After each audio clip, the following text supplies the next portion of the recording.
Howdy y'all, Los here. I'm in front of my 6x10 big greenhouse, 2-tier 12 shelf greenhouse that I got from Ogro.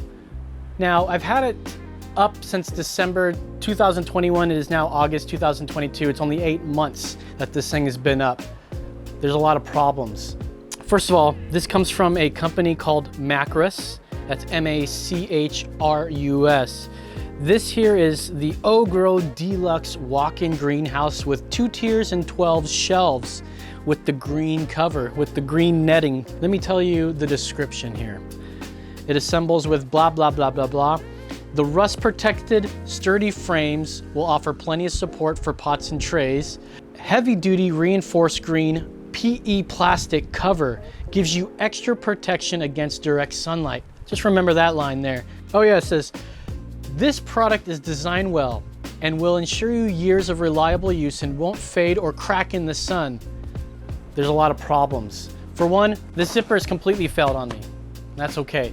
I only used this zipper for a while, so now I have an extra zipper here. So now I can't even unzip this.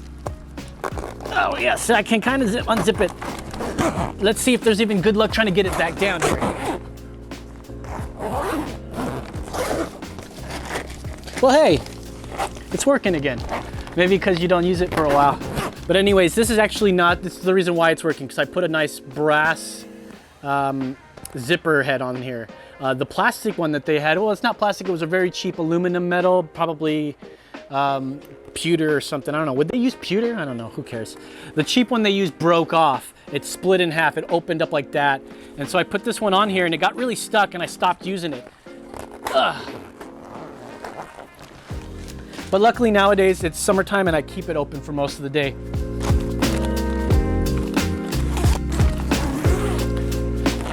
But that's only the beginning of the problems.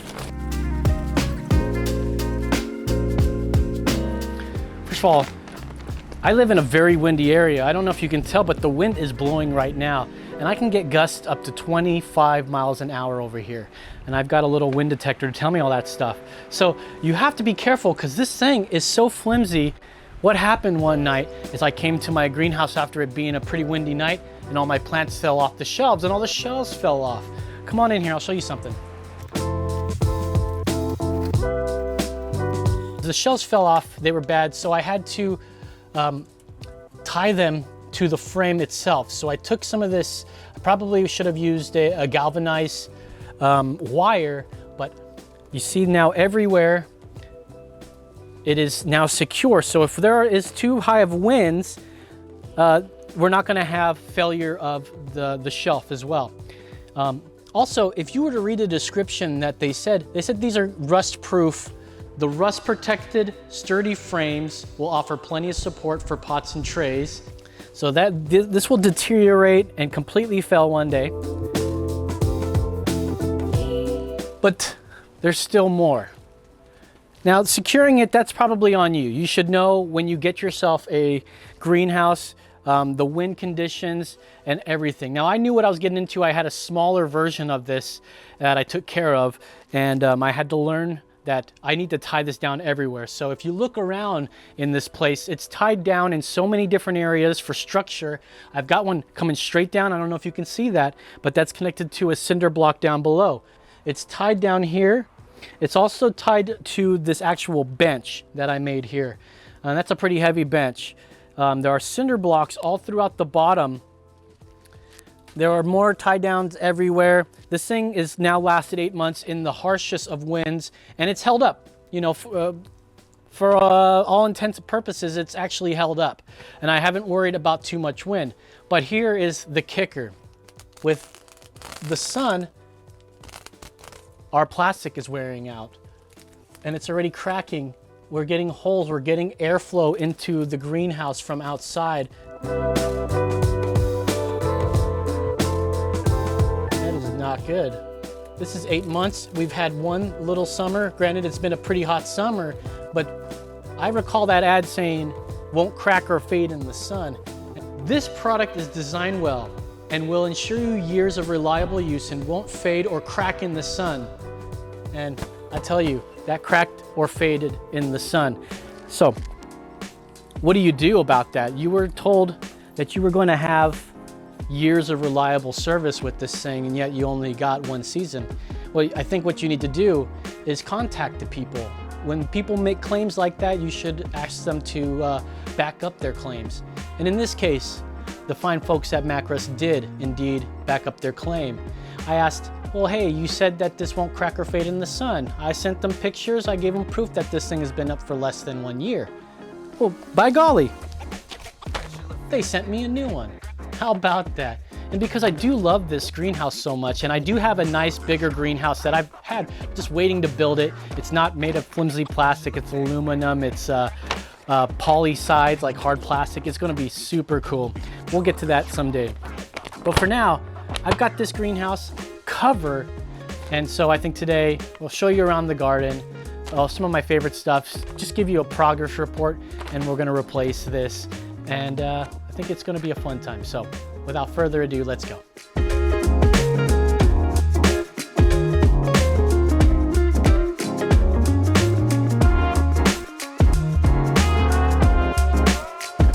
Well, welcome to the patio section. This is where I like to sit in the morning and have my cup of espresso.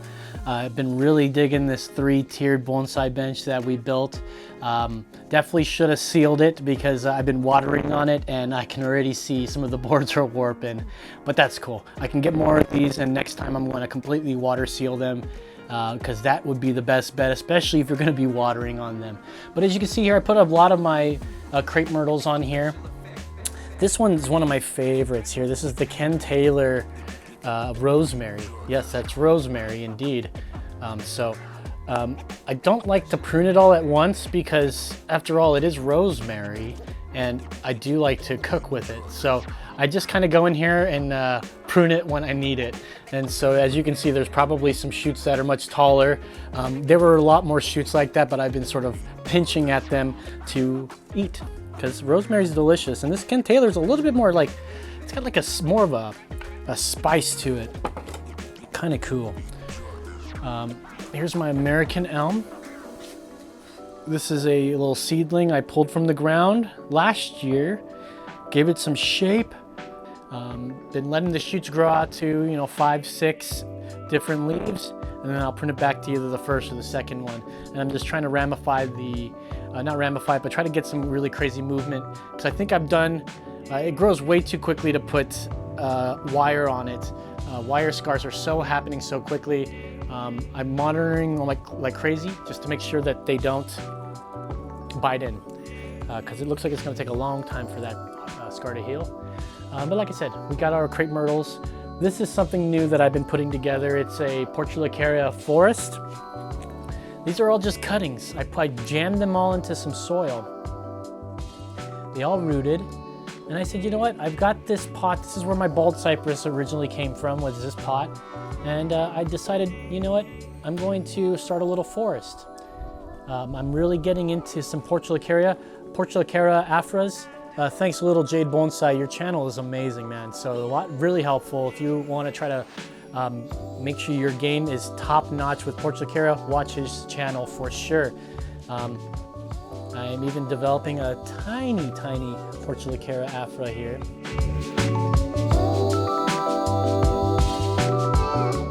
This is a variegated one, but the key to this is prune. And homeboy says like every 2 weeks. Is crazy because it grows that fast. In the right conditions, it grows very quickly, and you just keep pruning it down, and it ramifies. It just keeps giving you more. So every time you cut it, you get 2. You cut it again, 2 more. It just keeps growing. It's really cool. Anyways, this is my little patio area. There's not a lot of bonsai here. Herbs mostly. I've got oregano here. I've got mint over here.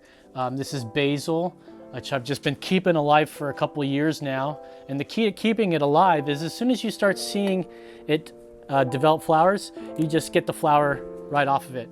Because as soon as it does flower and finishes flowering, it dies. So we want to prevent that from happening just by taking off the flowers. I think you can eat the flowers if you wanted to. They smell delicious.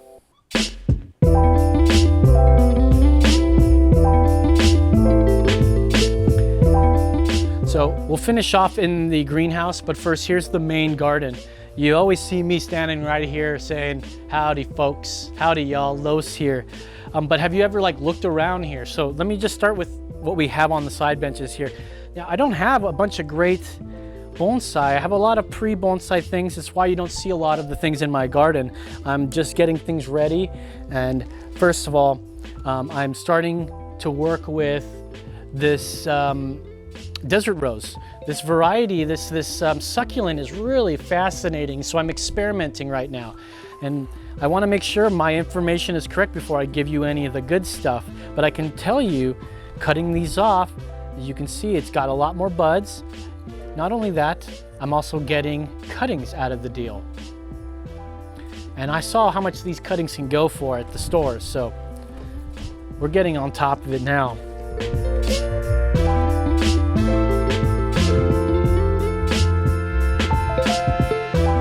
This here's my Azalea. It used to live right over there on the monkey pole. Way too hot for this little guy. You can see some of his leaves got a little charred. Maybe it's a girl. Some of her leaves. That's okay. I'm gonna put her down in this little shady area. It gets mostly shade and then a nice amount of sun in the afternoon. But nothing crazy hot. So I think it actually likes being in this little area. And it looks kind of cool, man. I like the way it looks. It's like a little forest in itself.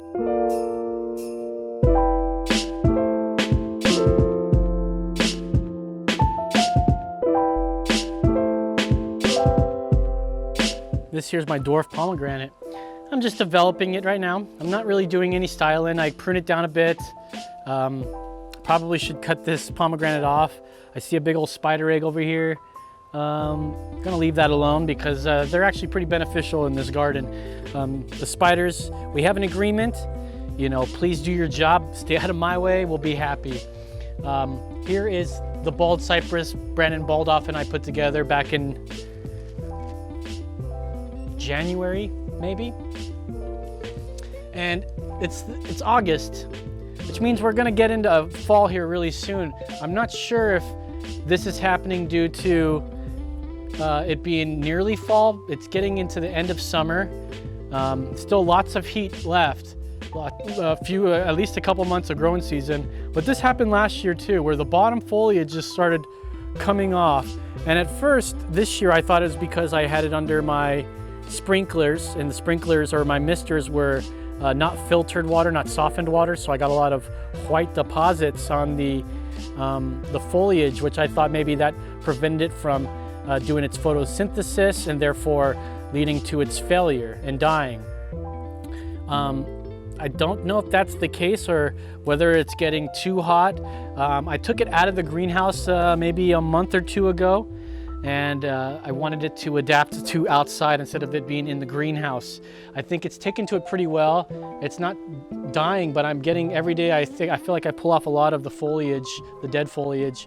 And hopefully that's just the nature of how it is going, because none of these branches feel like they're dead at all.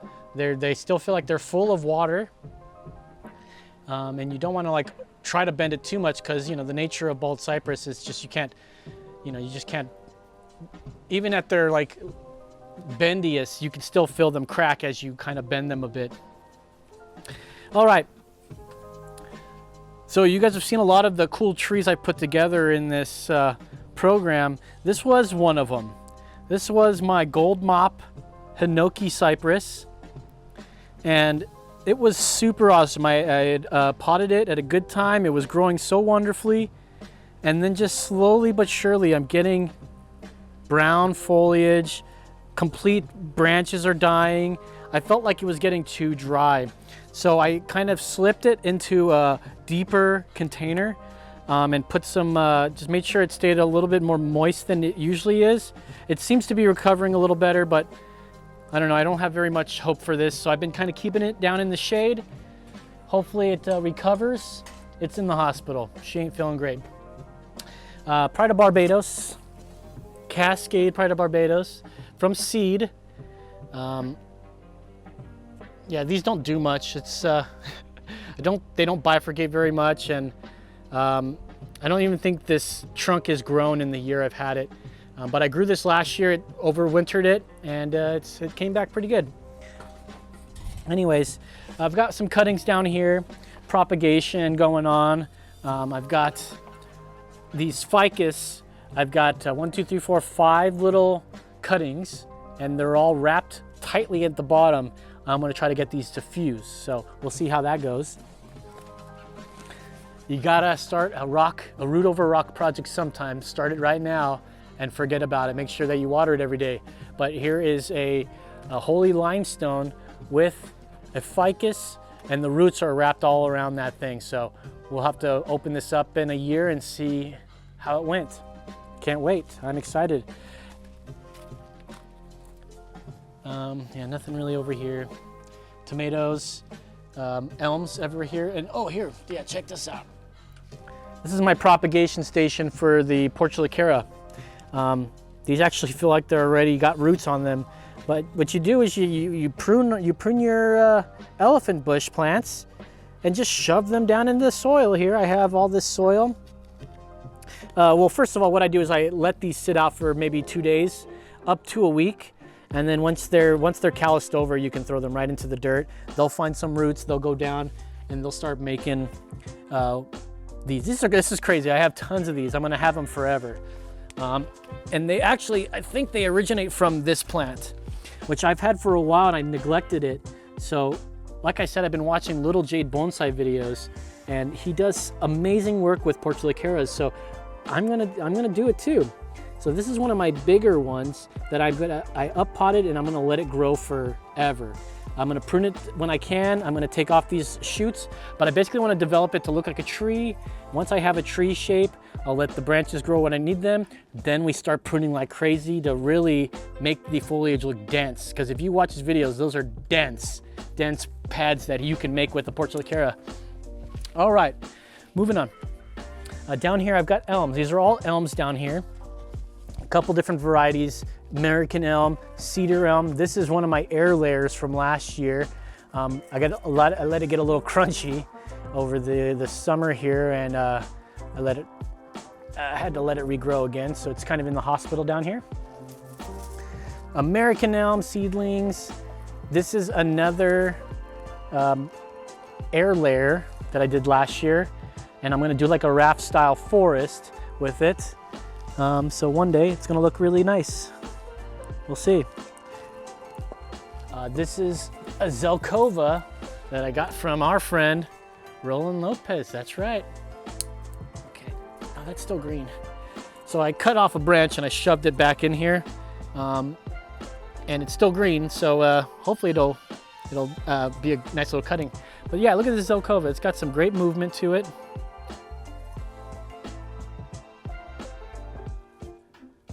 The root base is a little gnarly looking, but that's cool.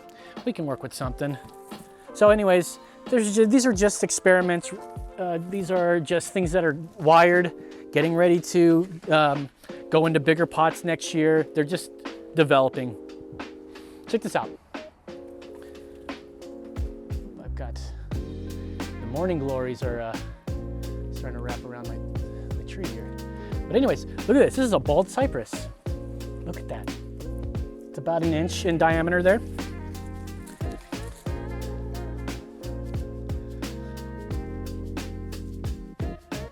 With this bald cypress, I'm going to make a nice straight stand-up tree, upright tree.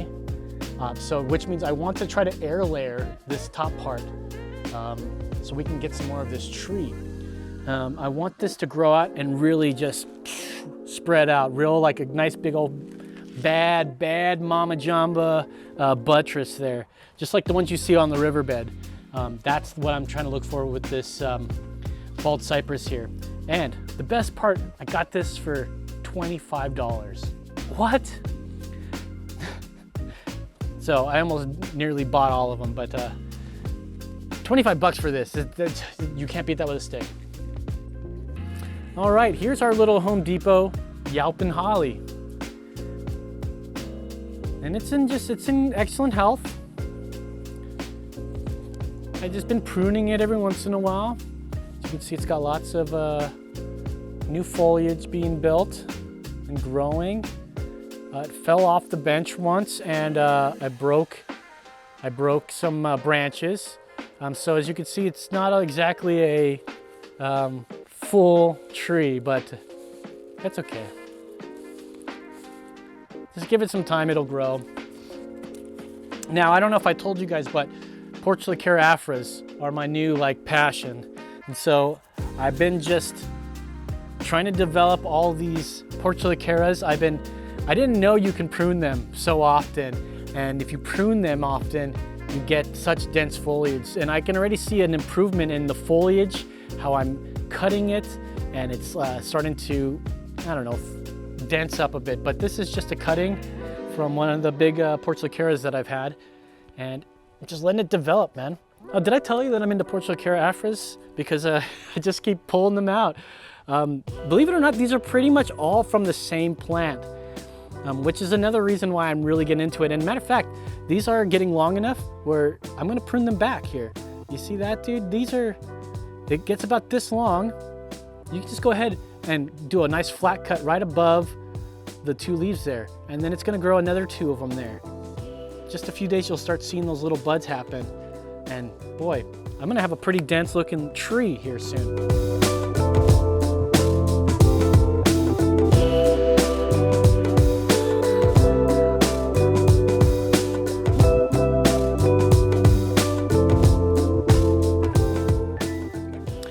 Feather acacia.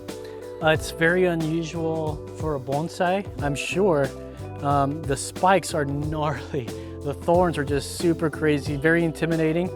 But this is a pretty native plant to Texas, which is why I wanted it and why I pursued it and why I purchased it in the first place. It lived in the greenhouse for a while, but now it lives outside. It is thriving out here, and I think it's just about ready to get an up potting. I want this to really thicken up, and I want to perhaps create an upright. It's got a slight bend to it. We'll see how it goes, but I have no styling preferences for it yet, no styling ideas for it just yet. I'm just letting it grow and observing how it works, how it grows when you prune it, what it does. It pretty much does whatever a normal plant does when you cut it. If at the right place, it makes another bud pop out there. So this does back bud, which is really cool. But anyways, there's the feather acacia.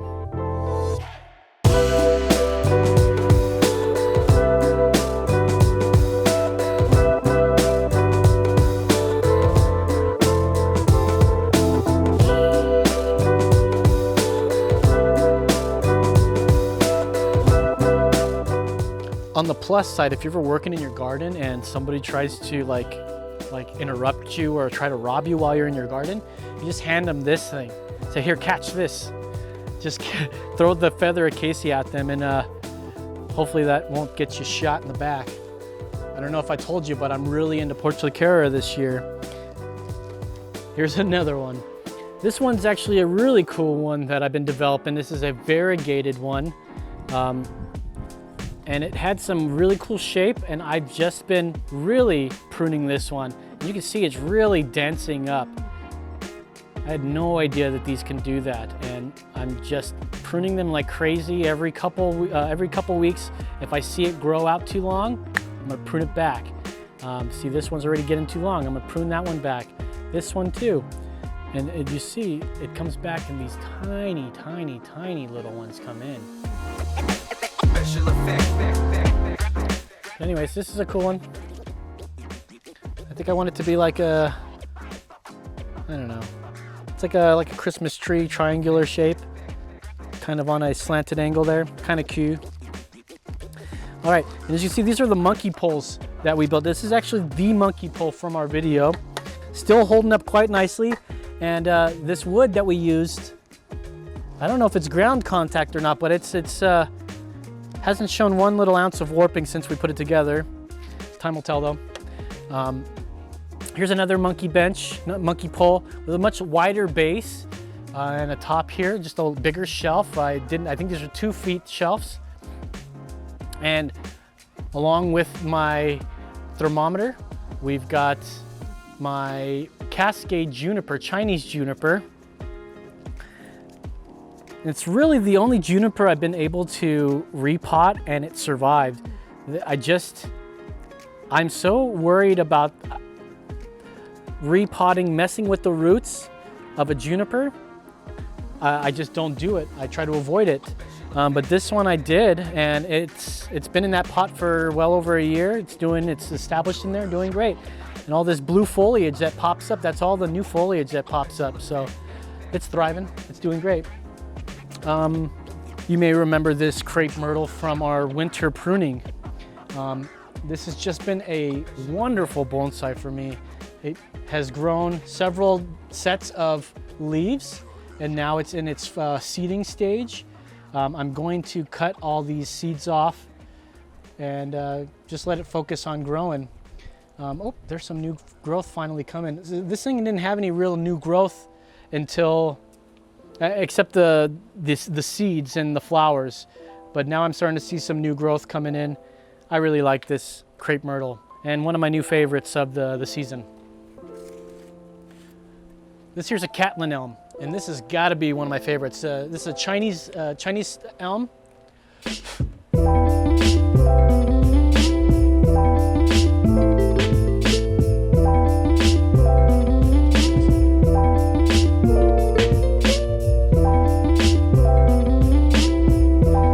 I found this in a ditch, and it looked like it just got eaten by a weed whacker, a lawnmower for just ever. And so it's got some really sweet character coming off, and I have this nice slanted styling going on. I think it's a pretty cool tree, only a year in training, so it's got a lot more work to do. I don't know if I showed you the Yamadoris. These are from the dig in Lano. These have been doing great, and they're thriving over here. The leaves are so much different color than the beast over there, which makes me think because this is in like a more shaded area, they need sort of more shade in this time.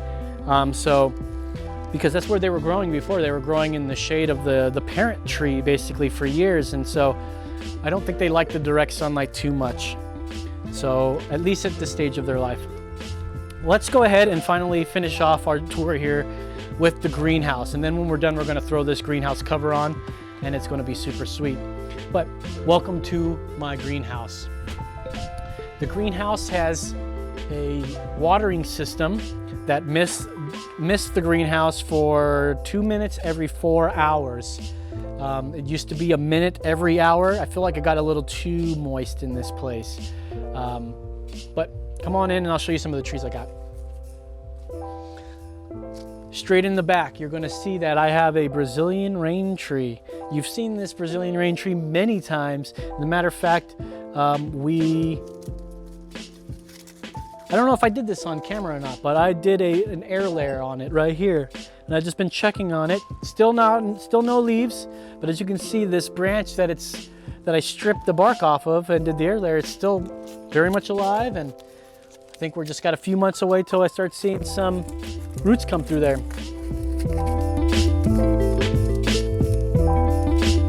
You see the back here, I've got the big nice bogey, Acacia Butte.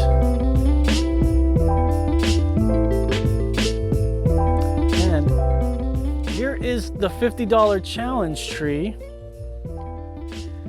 It's growing, not very vigorous, but it's growing. Certainly ain't dead. And I don't know how long ago we did that original $50 challenge, but it's at least a couple months.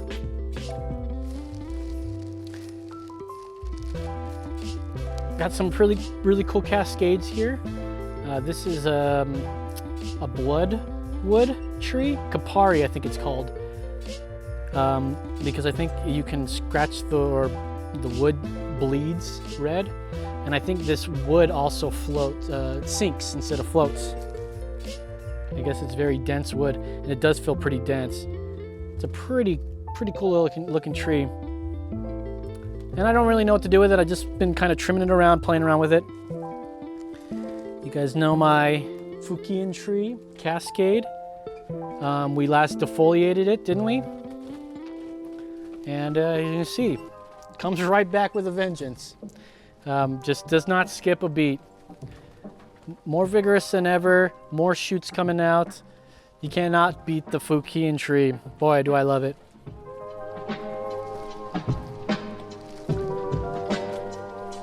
All right, just miscellaneous trees around here. I got lots of cuttings of rain trees that I'm working on. I want to develop them in like the container setting before I start developing them, as you should with bonsai anyways. Here's a cutting that I let grow into this thing, and boy, is this thing just growing like a crazy man. This was just a cutting off of, I believe, this tree right behind me. Actually looks way healthier than the parent tree. And I gave it a good pruning maybe last week, and you could see all the little branches, all the new foliage pop in. It's starting to work again. This is going to be an incredible rain tree, and I'm excited for its development. And so what you do with all that, I took all the cuttings. I don't even think I used any rooting hormone, but you shove them all in here. And in my experience, a lot of them die, but there'll be a few that don't. And you'll start seeing the green popping through them. And here's a good example. Here's a great example. See that a bunch of them died, but look, there's a couple of them that have survived. So these are pretty rare trees in these parts, man, and they're not cheap. So even getting one to root like that is outstanding. And I love the rain tree, and I have a ton of cuttings for them. Mango. I took a seed out of a mango, and look at that, and ain't that something? I don't know if it's ever going to turn into a mango tree. Same thing that goes with my avocado here. I grew this from a seed from the store. Have you ever done that before? I know you probably like put it in a glass of water with toothpicks and everything, but this is cool. I've never grown avocado before, and so we'll see. And I've cut it back a few times to see what it does. Because, I just want to experiment with these things. Matter of fact, this is, I cut it here. I gave it a hard chop there earlier in the season. As you can see, it found a bud and just started growing up. Ain't that something? A lot of cool stuff in here. All right, here's the hummingbird flower. This is hasn't flowered yet. I haven't pruned it. I don't know when it's going to. It's starting to get some fungi here.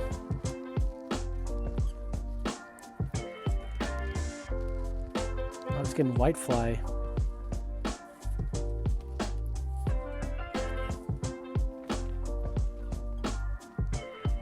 It's whitefly. Oh shit. Okay.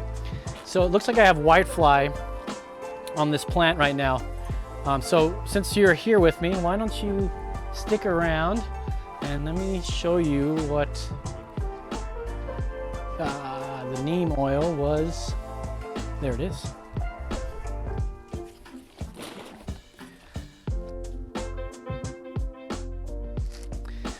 Got some neem oil, super important for the garden. You want to get the top of the leaves. Now, I'll also get the bottom of the leaves. Now, what neem oil does to the insects, it doesn't necessarily kill them on contact, but what it does is it makes them not hungry, and then they just don't eat. The oil gets in their system, and they just don't have an appetite, and so they just starve to death. Sounds cruel, but that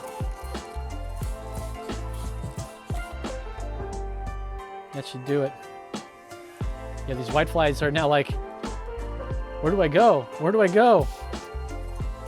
All right, just a couple more trees in here and we're done. First of all, this fusing 3-trunk ficus, microcarpa, and the stoneware that we drilled a hole in to make a bonsai container.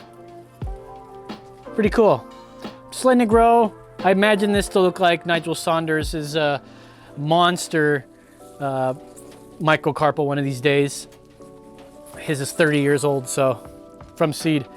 Here's the parrot's beak that just does not stop growing. I tell you what, man, you just keep cutting this thing, and just like the Portulaca, it keeps getting denser and denser and denser. So I'm really liking this species, and I'm gonna continue to work with this. And as you see, it's grown so many roots that I had to put it into another container within its own container. It's an inception of containers here, which should be an easy pruning later, because you can just take this one up and chop everything that's in there, and it'll be all pruned up and ready to go. But that's the parrot's beak. And these are just sort of busted trees that are just not doing anything anymore. This is the Texas quince. That one side completely died off. Oh man. And I just kind of I've been neglecting the plant a bit. It happens. And then my Barbados cherry here, dwarf, I've got them wrapped up, and monitoring them. I want them to fuse together and make a big fused trunk.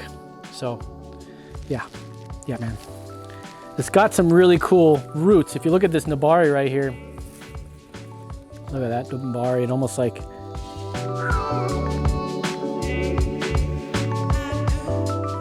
all right, so that's just about it.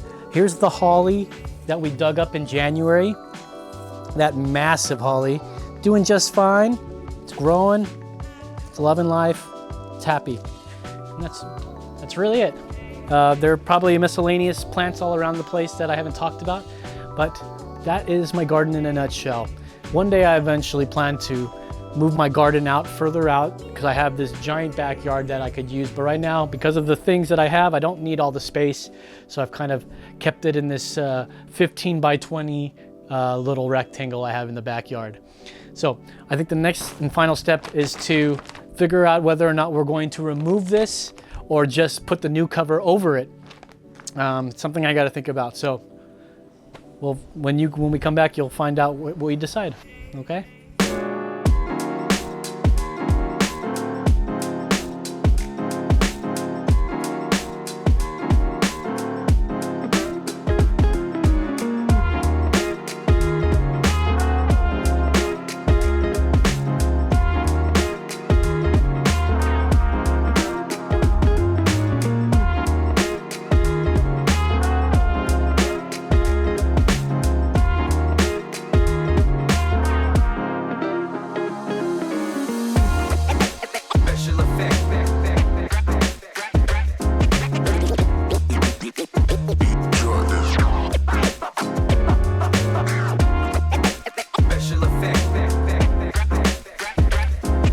That's the dime tour.